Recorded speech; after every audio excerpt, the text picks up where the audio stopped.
आसिबा परवर्ती खबर को आज ढेंकानाल जिलार माँ गजलक्ष्मी पूजार भसाणी उत्सव ढेंकानाल रे 38 पूजा मंडप 11 दिन धरी माँ गजलक्ष्मी को पूजा चली आज हूँ माँ मेलाणी उत्सव बिना बाद्य बाजा रोशनी रे माँ को आज अस्थायी पोखरी मानक बजार कमिटी सदस्य मानक द्वारा और पुलिस प्रशासन उपस्थिति रे सकाळ 11टा समय मध्य माँ को विसर्जन करा जायछि। ढेंकानाल कैमरामैन शुभम पानी सुशांत कुमार सावल report JBN TV.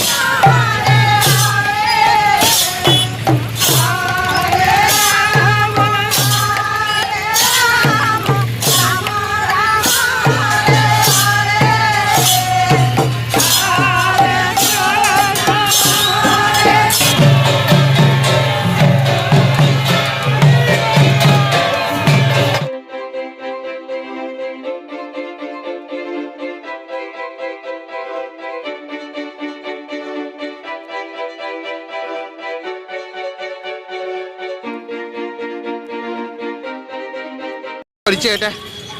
Jagdish Prasad Lakshmi बजार पूजा कमिटी आम आज केमती भसाणी माँ कर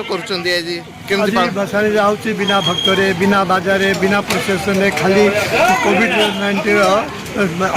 नियम मानि सरकार प्रशासन नियम मानि खाली घंट बजे ठाकुराणी नबू अल्प बाट बुलेगी ठाकुर विसर्जन करूँ। प्रति वर्ष आमर जमी सकाल भारी राति हो जाए बाजा बाजे प्रशासन बहुत जोरसोर हुए तो लोक जमा होती भक्त आसती सब हुए कि वर्ष किसी होनी समस्त मन दुख कि करिया कौन गोटे महामारी जहाँ देश में आसी मानिया पड़ो से नियम अनुसार आम कौन सी कम नक खाली साधारण भाव में नहीं विसर्जन करार अच्छे।